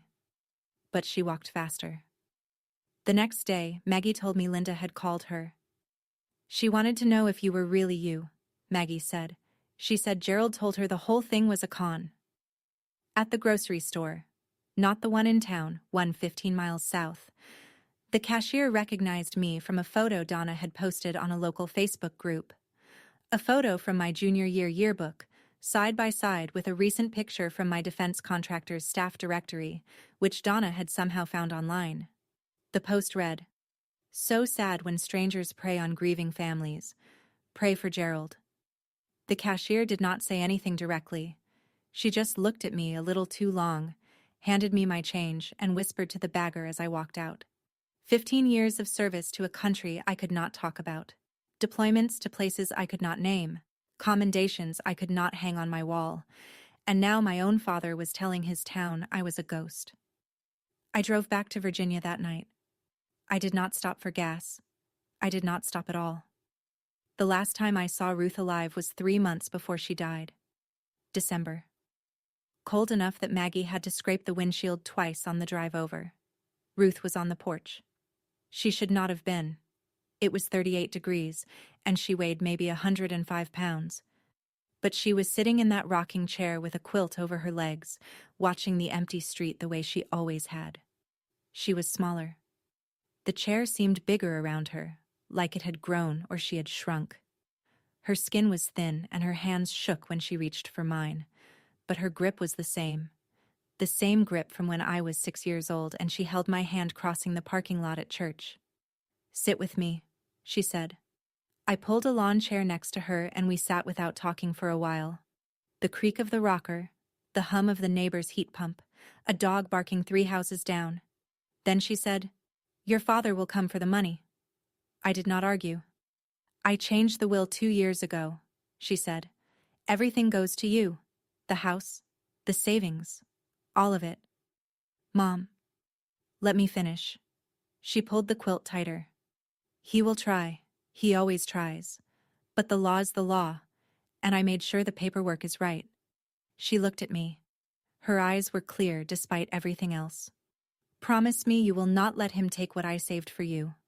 "I promise." She nodded. Then she leaned back and closed her eyes, and we sat there in the cold until Maggie came to drive me back. That was the last conversation we had. I replay it more than I should. Rachel called me on a Friday afternoon, 3 weeks before the hearing. "I pulled the public records on your father's business," she said. "It is worse than I thought. Gerald's car lot, Collins Auto Sales, the name painted on a sign he had not repainted since 2003, had 3 active liens. His business partner, Dave Mercer, had filed a civil claim for $120,000 in unpaid profit shares.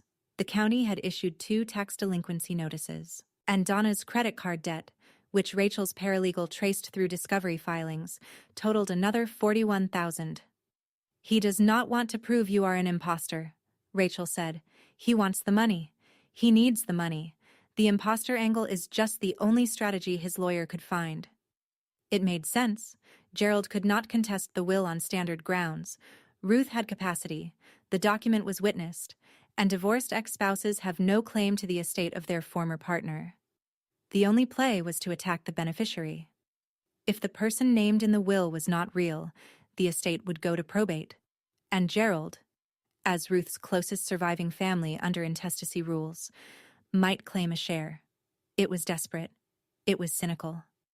And it was exactly the kind of plan Gerald would agree to, because Gerald had always believed that volume and confidence could substitute for truth.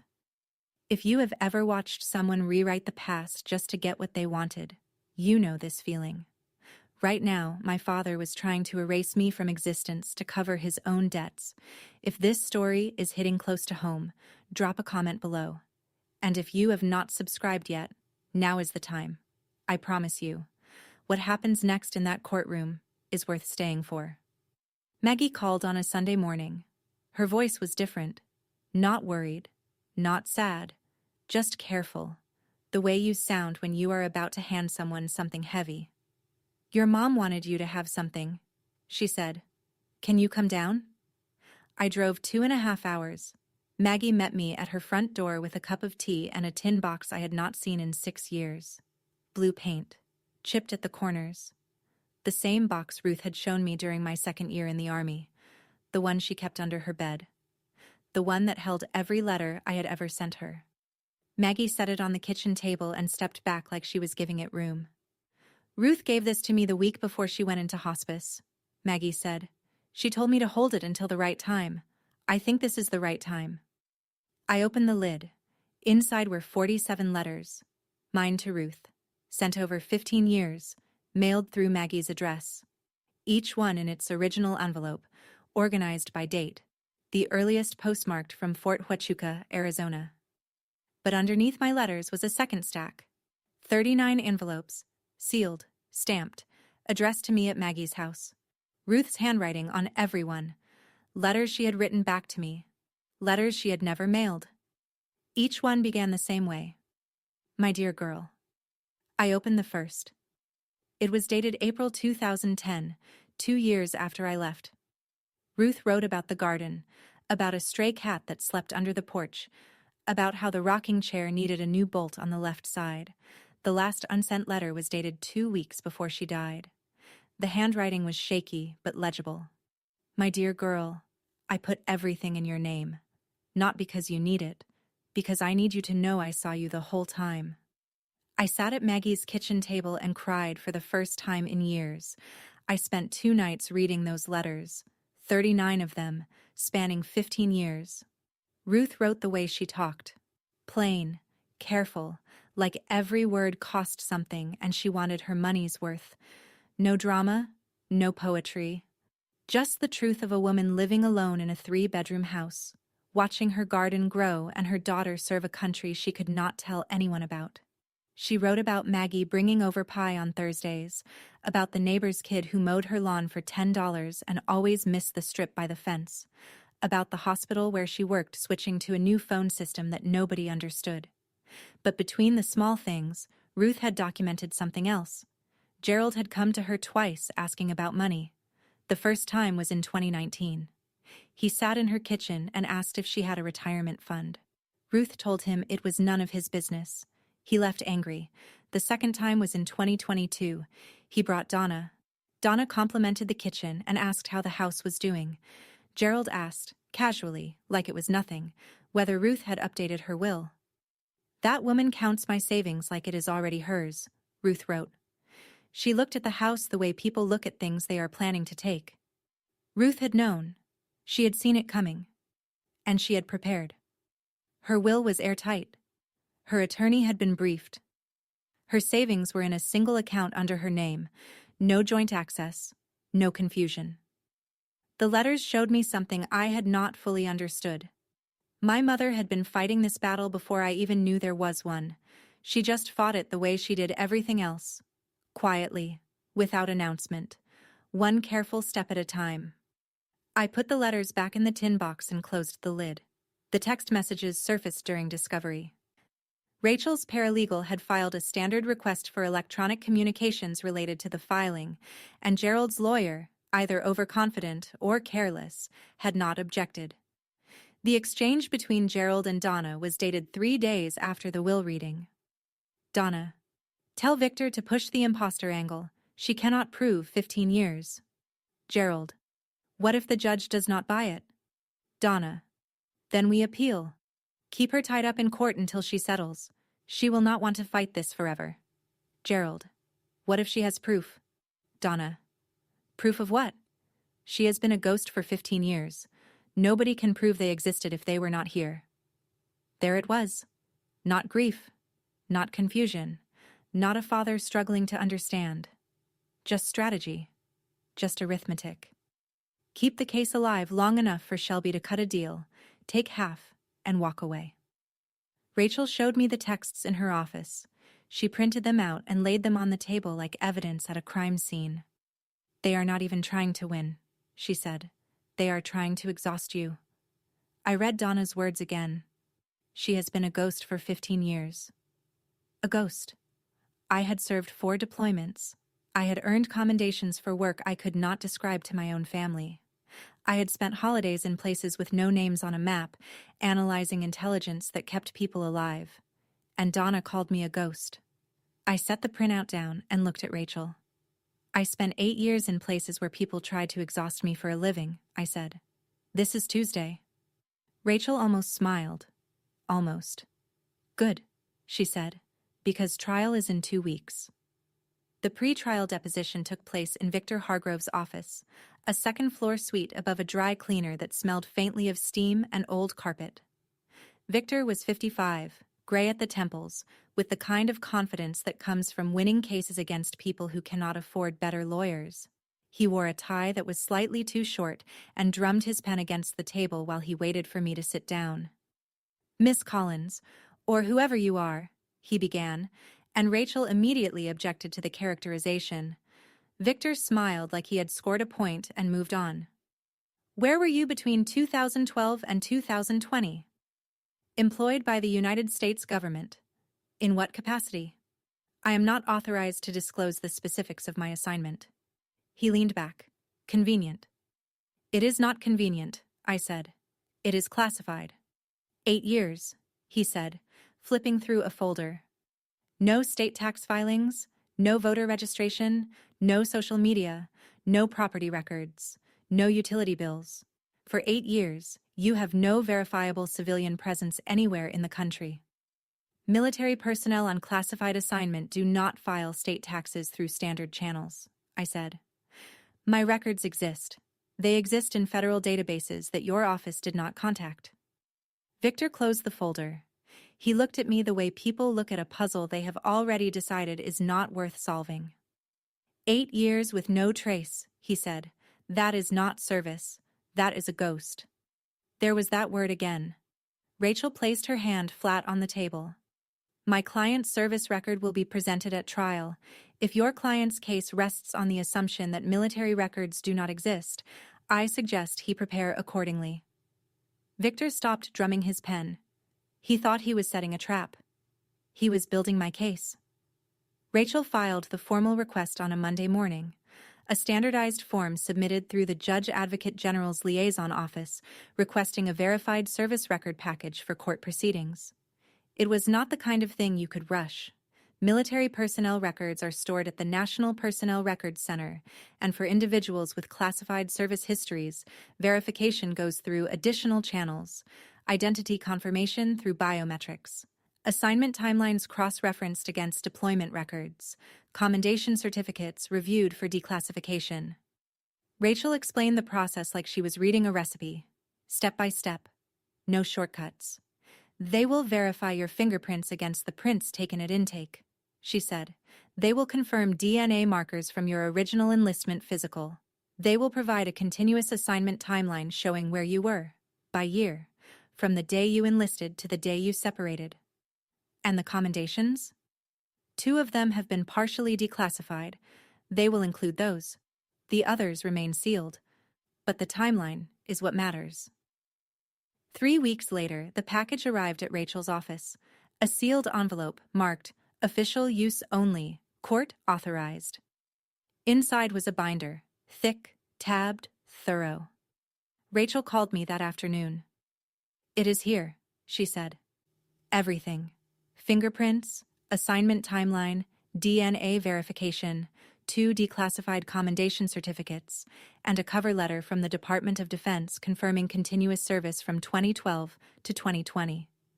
All of it? 15 years. Continuous. Verified by the Department of Defense. I did not say anything for a long moment. 15 years of my life, condensed into a binder that a stranger could read in 30 minutes. Every deployment, every reassignment, every year that Gerald said did not exist. We had what Gerald said was impossible, an unbroken line from 17 to 32. I went to Rachel's office the next day to see the package for myself. She had laid it out on the conference table. The binder was open to the first page. A cover letter on Department of Defense letterhead, addressed to the clerk of court for the county where the hearing would take place. Verified service record for Shelby Ann Collins, it read. Social Security number confirmed, fingerprint match confirmed, DNA verification confirmed, continuous federal employment documented from June 2012 to August 2020. I turned the pages. There was my enlistment date, my unit assignments, redacted to generic descriptions, Military intelligence, U.S. Army. But with dates and duty stations intact. My promotion timeline, my separation date. 2 commendation certificates, partially declassified, the specific details blacked out but the signatures and dates visible. And then the biometrics section.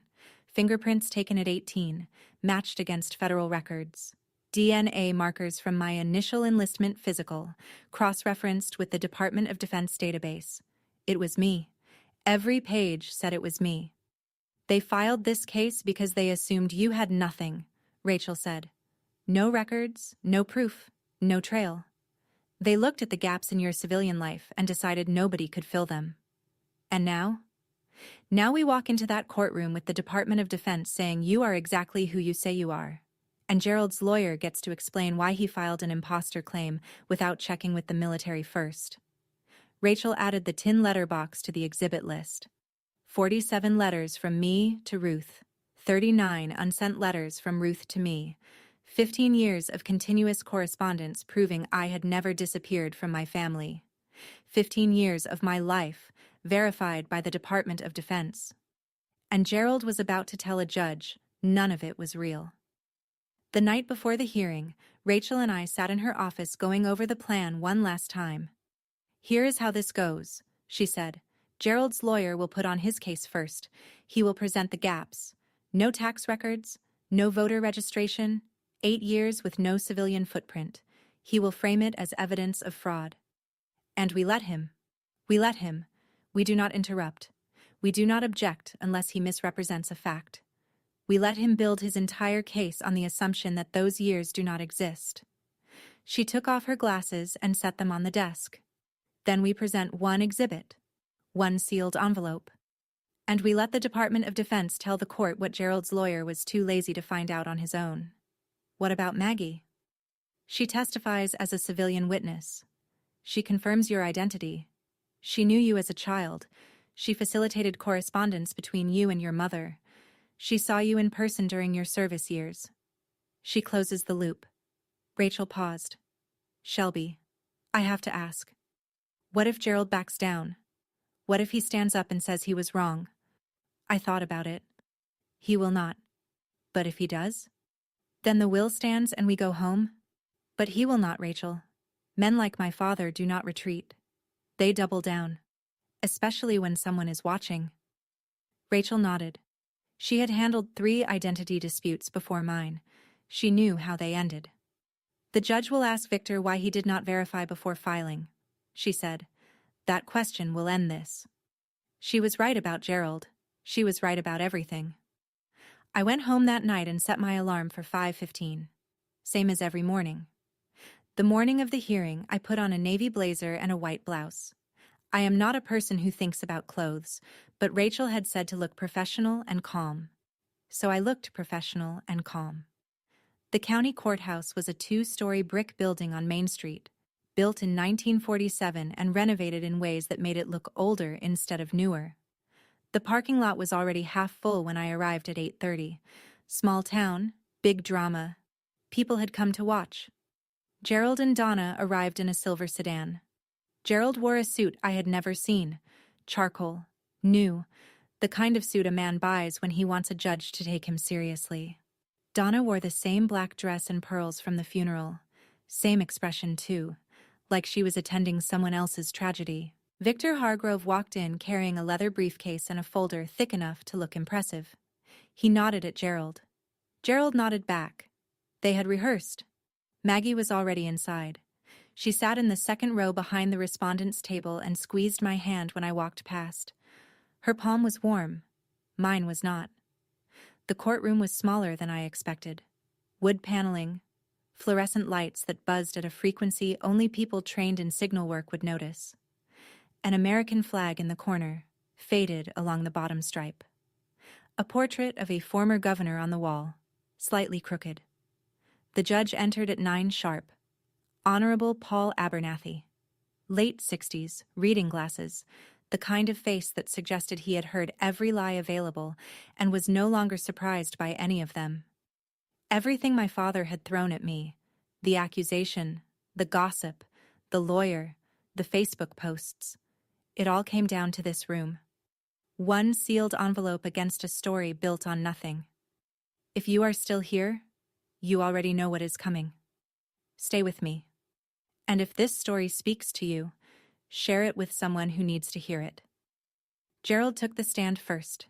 He placed both hands flat on the witness box and looked at the judge the way men look at someone they are trying to convince is a friend.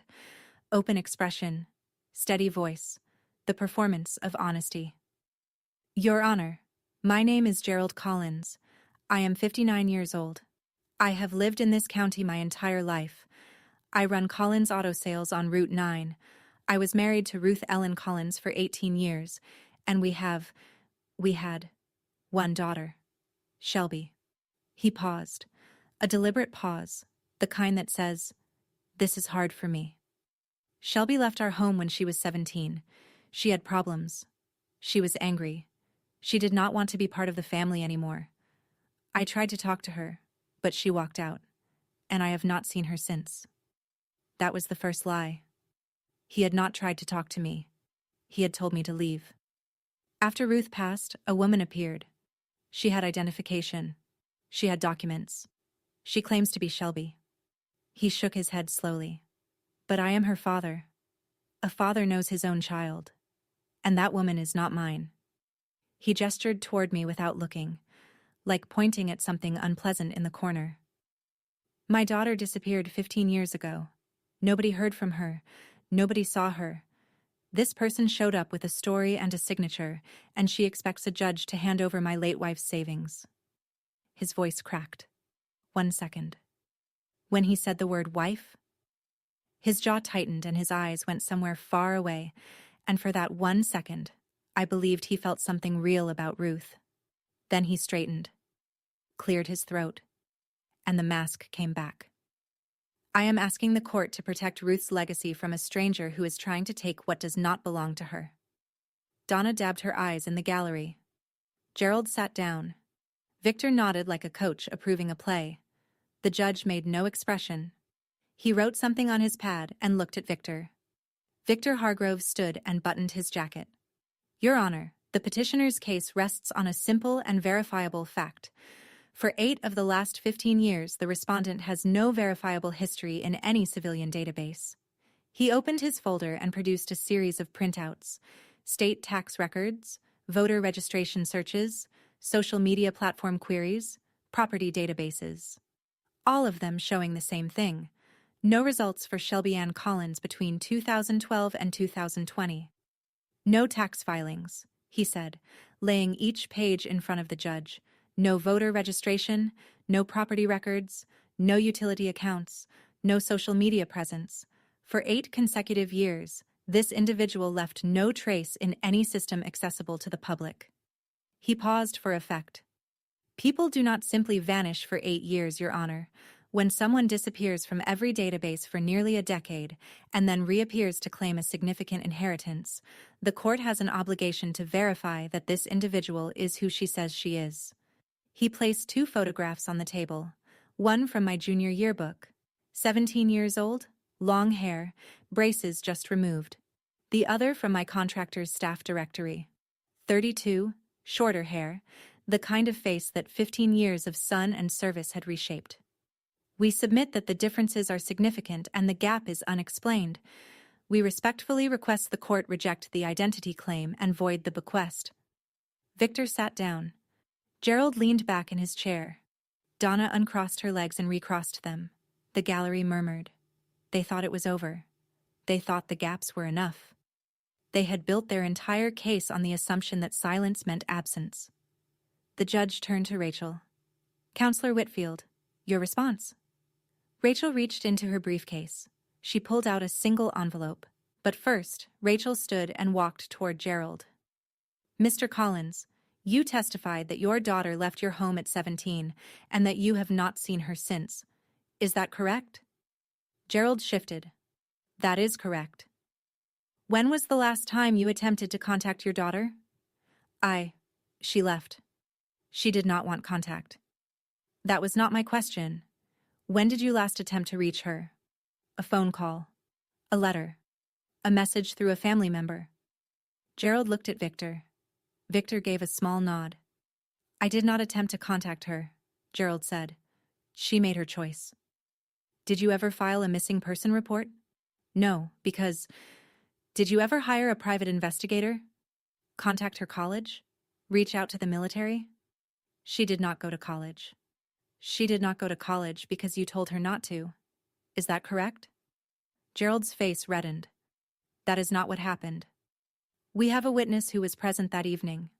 Rachel glanced at Maggie, sitting in the second row.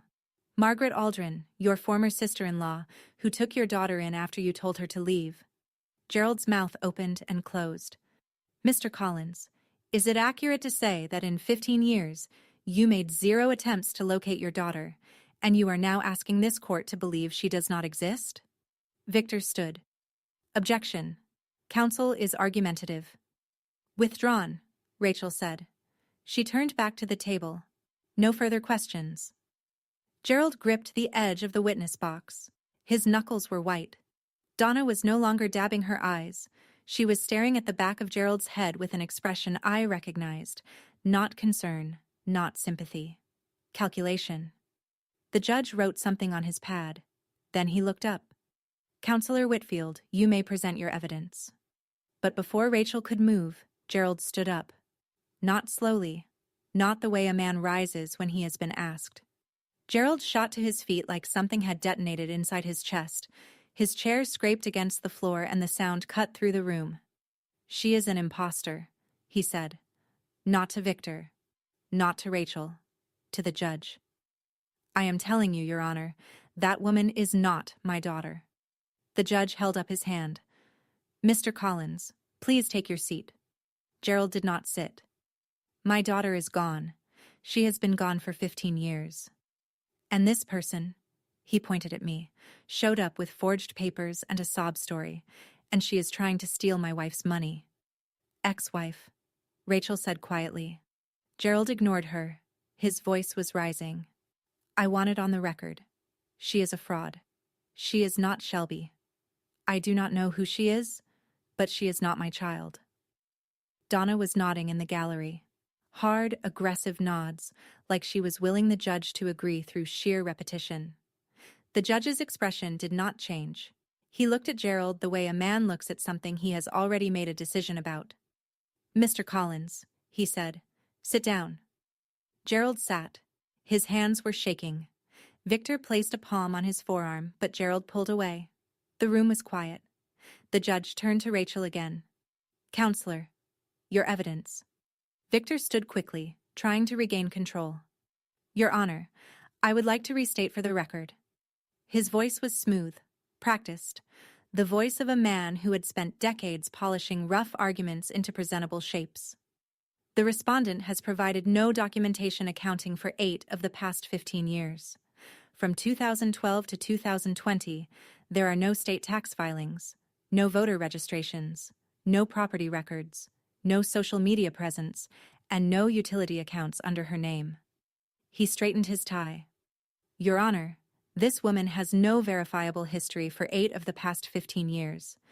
We respectfully request that the court recognize this gap as evidence of fraudulent identity and void the bequest accordingly. He paused, letting the words settle. People do not vanish from every system for 8 years without explanation. The absence is the evidence. Victor sat down. He placed his pen on the table, aligned it with the edge of his folder, and folded his hands, the posture of a man who believed his work was done. Gerald was breathing through his mouth. Donna had her hands clasped in her lap, knuckles pale. The gallery was still. The judge looked at Rachel. Counselor Whitfield. Rachel stood. She did not hurry. She did not speak immediately. She reached into her briefcase and removed a single sealed envelope. Beige, thick, with a printed label on the front. She held it for a moment, then handed it to the bailiff. Your Honor, we have one exhibit. The bailiff carried the envelope to the judge and placed it on the bench. Rachel waited until the judge had it in his hands before she spoke. This is a verified service record package from the United States Department of Defense, released under court authorization through the Judge Advocate General's office. The room shifted. I could feel it. A change in the air, The way people leaned forward half an inch, the way breathing got quieter. The package contains fingerprint verification matching federal intake records, DNA confirmation from the respondent's military enlistment physical, a complete and continuous assignment timeline from June 2012 to August 2020, and 2 partially declassified commendation certificates. Rachel paused. It documents every year of Shelby Ann Collins's life from age 18 to present, continuously, without interruption, without a single gap. The judge opened the envelope. He removed the binder inside and began reading, page by page, slowly. Then he removed his glasses. He set them on the bench. He looked at the binder again, then at Rachel, then at Gerald. The room was silent. The kind of silent that happens when everyone in a room realizes the story they were told is not the story that is true. Rachel spoke again. Her voice was even, unhurried. The gap that Mr. Hargrove described is not a gap, Your Honor. It is 8 years of classified military service to the United States of America. Shelby Collins did not vanish.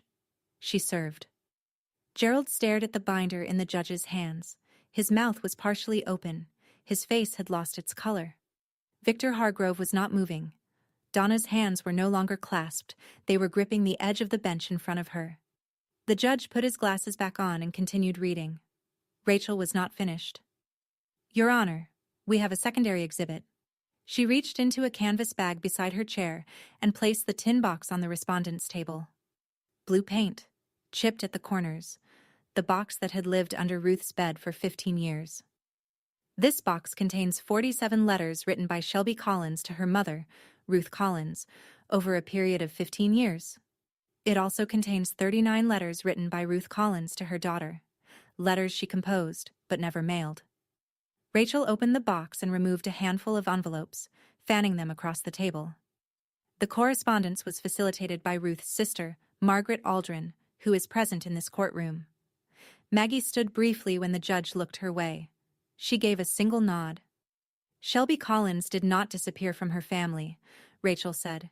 She maintained continuous contact with her mother through her aunt for the entire period Gerald Collins claims she was absent. Ruth Collins knew exactly where her daughter was, every single year. The judge looked at the letters. He picked up one of the envelopes, read the postmark, and set it down.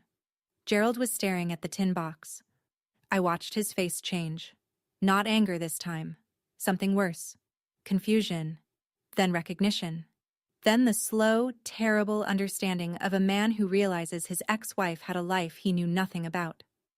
He did not know about the letters. He did not know Ruth and I had talked. For 15 years he had told himself, and everyone who would listen, that I had vanished. And Ruth had let him believe it, because it was safer that way. Donna grabbed Gerald's arm. Gerald pulled away. He could not stop looking at that box. 47 letters sent, 39 written back. Gerald did not know about a single one. The judge set down the last letter and looked at me. Miss Collins, he said, is there anything you wish to add to the record? I stood. My chair did not scrape the floor. I had pushed it back carefully, the way you learn to move when every sound matters. I looked at the judge. Then I looked at Gerald. He was sitting with his shoulders forward and his hands on his knees. He looked smaller than I remembered, smaller than the man who had stood in our hallway and told a 17-year-old to leave, smaller than the man who had pointed at me 10 minutes ago and called me a stranger. I did not plan what I said. I did not rehearse it. It came out the way a door closes, once, final, without echo. You erased me first. I sat down. Gerald's mouth opened. Nothing came out. He looked at me the way you look at something you broke a long time ago and just now realized cannot be fixed. Donna leaned forward and whispered something in his ear. Gerald did not respond. The courtroom was silent. The judge's pen was still. The court reporter's fingers hovered above the keys. Maggie pressed a tissue to her eyes. Rachel sat beside me, motionless, her hands folded. The silence lasted longer than it should have. Long enough for Gerald to understand that everyone in the room, the judge, the bailiff, the gallery, his own lawyer, now saw exactly what he had done. The judge nodded once, slowly, and picked up his pen. The judge addressed Victor Hargrove first. "Counselor Hargrove?" His voice was flat, measured. "Before filing this motion, did you conduct any due diligence to verify or refute the respondent's identity?" Victor straightened. "Your Honor, we relied on the available civilian records." "Available civilian records," the judge repeated. "Did you contact the Department of Defense?" "No, Your Honor." "The National Personnel Records Center?" "No." "Any branch of the military? Any JAG office? Any federal employment database?" Victor's jaw tightened. "We did not, Your Honor." "You filed an imposter claim against a verified military veteran of the United States Army without contacting a single military or federal agency to confirm or deny her service record." It was not a question. Victor said nothing. The judge turned to the courtroom. "The motion to contest the will of Ruth Ellen Collins is denied. The evidence presented by Respondent's Counsel, including a verified Department of Defense service record, biometric confirmation, and 15 years of documented family correspondence, establishes the identity of Shelby Ann Collins beyond any reasonable dispute." He paused. "The estate will be distributed as written in the decedent's last will and testament." Then the judge added one more line. "I will be referring this filing to the State Bar for review of professional conduct. Counselor Hargrove, you will receive formal notice." Gerald slumped in his chair. Victor gathered his papers with hands that were no longer steady. Donna leaned over and whispered something sharp. I could not hear the words, but the tone was clear. It was not comfort. It was blame. Rachel touched my arm. "It is done," she said. I looked at the tin box on the table. Still blue, still chipped, still holding everything that mattered. I did not smile. I did not need to. Outside the courthouse, the air was cold and bright. March in Virginia. The trees were just starting to bud, and the parking lot smelled like wet asphalt and cut grass from the strip along the sidewalk. Maggie walked beside me, carrying the tin box in both hands like it was made of glass. Rachel was behind us on her phone, already drafting the follow-up paperwork. I was halfway to my car when I heard his voice. "Shelby, wait." I stopped. I did not turn around immediately. I let the word land. "My name," in his voice, after 15 years of silence and 6 months of denial. Then I turned.